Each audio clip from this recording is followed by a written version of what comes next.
நண்பர்கள் அனைவருக்கும் வணக்கம். வருகின்ற நவம்பர் 16ஆம் தேதி கார்த்திகை 1. பொதுவாக சபரிமலை செல்லும் பக்தர்கள் கார்த்திகை 1 மாலையிட்டால் ஒரு மண்டலம் விரதம் இருந்து சபரிமலைக்கு செல்லவும் மகர விளக்கு காணவும் சரியான கால நேரம் அமையும்னு சொல்வதுண்டு.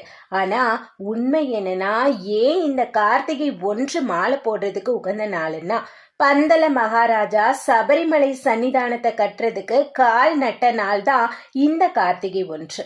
அதனாலதான் இந்த நாள்ல நல்ல நேர காலம் எதுவும் பார்க்க வேண்டியதில்லை, கார்த்திகை 1 நாளே மாலை போட்டுடலாம் அப்படிங்கிறது சிறப்பா சொல்லப்படுது. சில பேருக்கு ஒரு மண்டலம்னா 41 நாளா, 45 நாளா, 48 நாளா என்ற சந்தேகம் இருந்துட்டே தான் இருக்கு. ஆனா உண்மை என்னன்னா, 27 நட்சத்திரங்களும் 12 ராசிகளும் 9 நவக்கிரகங்களும் சேர்ந்ததுதான் 48.